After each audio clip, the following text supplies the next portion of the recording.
Shalom, peuple de Dieu de partout dans le monde. C'est ici pour vous, les pasteurs Luzi Makenika. Bienvenue dans ce nouveau numéro que j'intitule « Comment reconnaître un faux prophète ».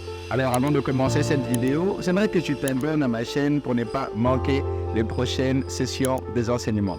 Comment reconnaître un faux prophète? Parce que la Bible nous parle de beaucoup de choses en termes de faux.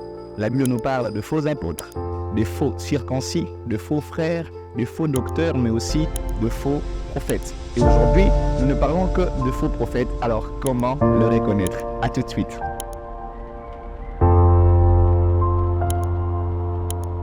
Avant de parler de ce prophète et de toutes ces choses qui caractérisent un faux prophète, il vaut mieux d'abord connaître ce qu'est un prophète.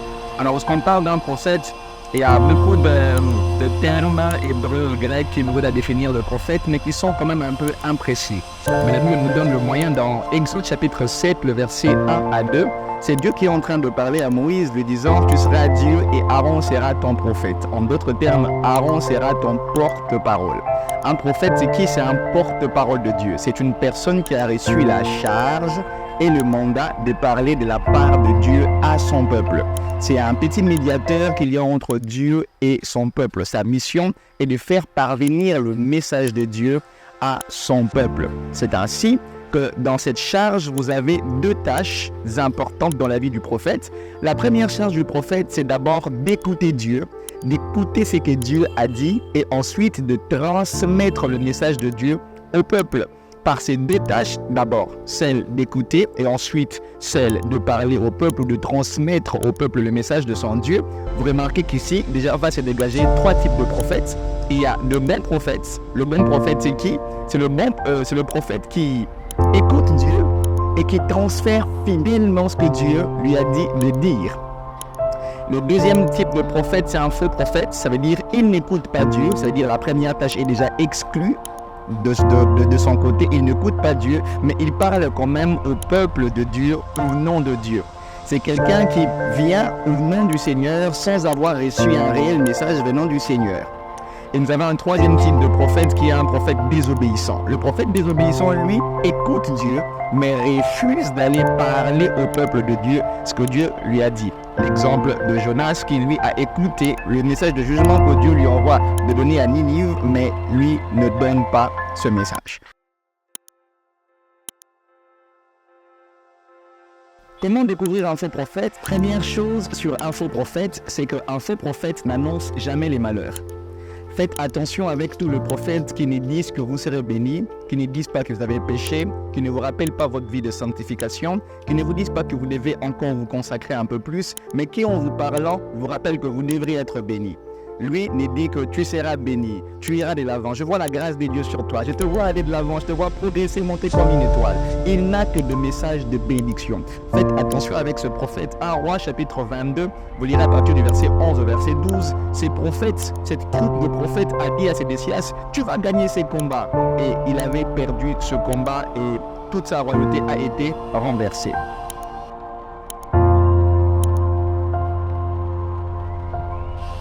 Deuxième chose à savoir sur le faux prophète, c'est qu'on les écoute volontiers.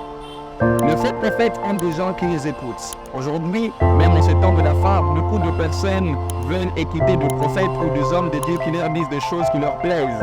Mais nous ne voulons pas écouter les hommes de Dieu qui nous réprimandent ou qui nous donnent des avertissements. La caractéristique des faux prophètes, c'est qu'ils aiment beaucoup de personnes pour le suivre, ils aiment beaucoup de personnes pour les écouter. Par contre, le vrai prophète de Dieu n'a souvent que peu de personnes qui les écoutent et qui le suivent.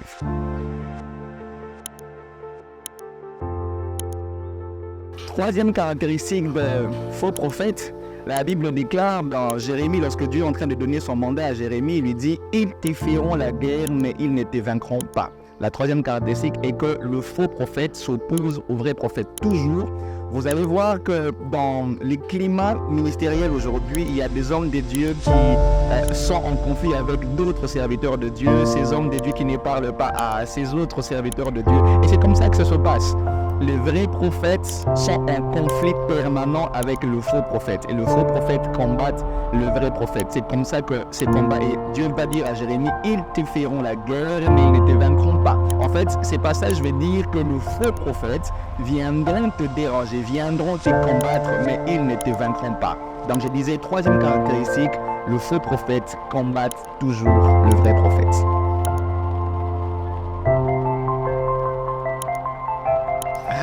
Quatrième caractéristique, les faux prophètes sont nombreux. Vous savez, lorsque on parle dans ce passage de 1 roi chapitre 22 du roi Sédécias, la Bible parle des 400 prophètes qui sont venus lui raconter des messages positifs, alors qu'il y avait un seul prophète qui s'appelle Michée qui lui a dit « Allez, ce combat-là, tu vas le perdre ». En ces temps de la fin aussi, il y a beaucoup de faux prophètes, peuple de Dieu. Il nous faut faire attention. Il y a beaucoup de faux prophètes. Ils sont nombreux parmi nous, alors que le vrai sont peu. Des fois même ne sont pas vus, ils ne sont pas publics, mais ils sont peu de vrais prophètes. Cinquième chose à savoir sur le faux prophète, c'est qu'ils ont de mauvaises sources. J'aimerais ici citer quelques sources. C'est que, vous savez, ils ont quelquefois des démons qui leur parlent. Ce n'est pas parce qu'on vous dit quelque chose qui est vrai, ce n'est pas parce qu'un prophète en prophétisant vous a dit ce qui s'est passé hier dans votre vie, ce qui s'est passé hier dans votre maison, que lui devient obligatoirement ou directement un vrai prophète. Non. Il y a des démons qui peuvent parler, les esprits de divination peuvent inspirer un prophète. Et ensuite, vous pouvez même savoir qu'aujourd'hui, il y a de ces personnes, de ces prophètes qui s'organisent en clics, qui ont comme des agences où ils vont aller. Vous savez, avec le monde d'aujourd'hui, nous avons Facebook, nous avons Instagram, nous avons beaucoup de moyens d'avoir des informations, du moins des informations basiques sur une personne, notamment son nom, son adresse, son numéro de téléphone. Et ces personnes peuvent s'organiser en clic pour aller chercher ces détails-là afin de le donner au cours pendant un culte pour éblouir les personnes et s'attirer, n'est-ce pas, les différentes grâces auprès d'eux. Le faux prophète n'ont pas de bonnes sources. Donc le problème n'est pas que ce qu'il dit est vrai. C'est vrai que tu t'appelles Déborah, ouais. C'est vraiment ça ton nom. Mais est-ce que la source d'où il a tiré ton nom Déborah, est-ce que ça vient de Dieu? C'est ça. Un faux prophète, là peut-être par des esprits mauvais de démons, soit par des informations qu'il a cherchées lui-même.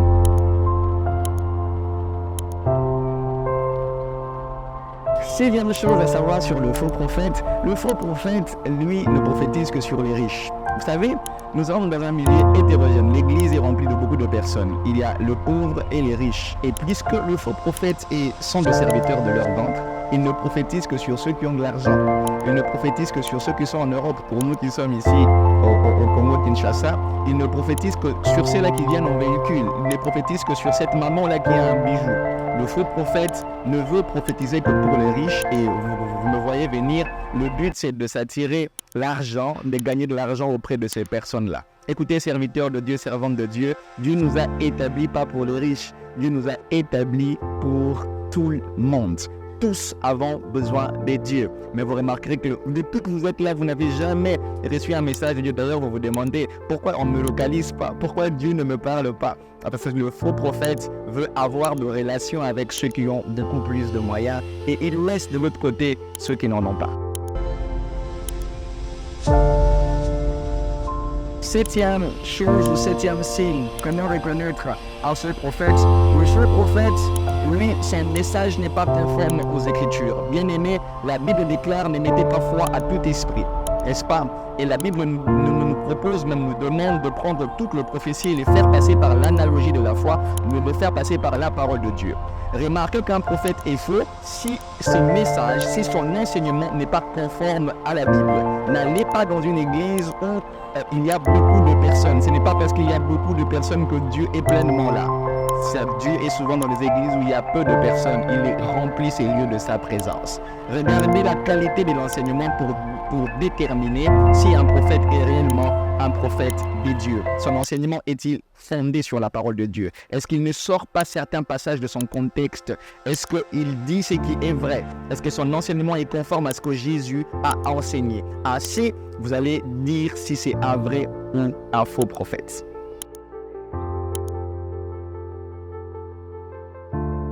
Huitième signe, qui attestent qu'un prophète est un faux prophète, ces prophéties ne s'accomplissent pas. La Bible déclare que vous reconnaîtrez un vrai parce que ces prophéties vont s'accomplir. C'est dans Deutéronome que la Bible est en train de nous les dire. Mais lorsque un prophète parle, vous savez, des fois nous sommes pris par les émotions lorsqu'on prophétise sur nous. C'est-à-dire, on te dit, voilà, je suis en train de te voir, je vois Dieu te faire du bien. Dans les 3 mois qui viennent, je vois Dieu t'engager quelque part. Je te vois avoir un poste, je te vois avoir un véhicule, un mariage. Et vous comptez 3 mois, vous voyez que ces choses ne se sont pas accomplies. La Bible déclare, vous reconnaîtrez un vrai prophète par l'accomplissement de ses prophéties.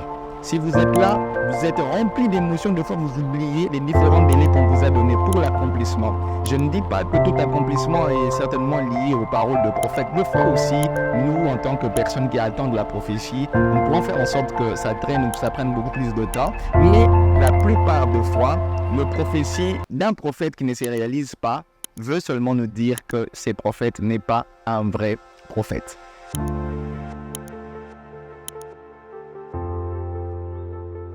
Neuvième chose à savoir sur le faux prophète, et c'est là que je suis en train de terminer, la vie de cet homme de Dieu. Bien-aimé dans les Seigneurs, Jésus était en train de dire dans le livre de Matthieu, vous le reconnaîtrez par leurs fruits. Un prophète de Dieu qui, lui, ne vit pas conformément à la morale chrétienne, conformément à la parole de Dieu. Je ne parle pas ici d'abord de sa posture, n'est-ce pas? Je ne parle pas ici de sa posture à l'église, je ne parle pas ici de comment il se tient, je ne parle pas, mais je parle de sa vie en tant que personne. Est-ce que sa vie respecte la morale chrétienne? Est-ce que sa vie est conforme à la parole de Dieu? Est-ce que dans sa famille, est-ce que comment il traite sa femme, comment il traite ses enfants, est-ce que de sa bouche sortent de bonnes, est-ce que c'est une personne remplie de moralité? Ne dites pas qu'il est vrai seulement parce que ses prophéties sont vraies, parce qu'il dit des choses qui sont vraies, mais il doit être vrai aussi parce que sa vie à lui-même respire Dieu. Sa vie est une bonne vie. Écoutez, serviteurs et servantes de Dieu, les gens ne vous qualifieront moins par rapport à ce que vous faites, mais plus par rapport à ce que vous êtes. Ne cherchons pas à être qualifiés auprès des hommes, mais cherchons à être qualifiés auprès de Dieu, parce que c'est Dieu qui va nous juger. Et ce ne sera pas en fonction de combien nous avons paru bons, mais combien nous avons été bons. Suivez des gens qui enseignent bien, qui prophétisent bien, mais qui eux-mêmes aussi sont de bonnes personnes, parce que leur vie est attachée à la morale chrétienne, à la parole de Dieu. Que Dieu vous bénisse à notre prochain numéro.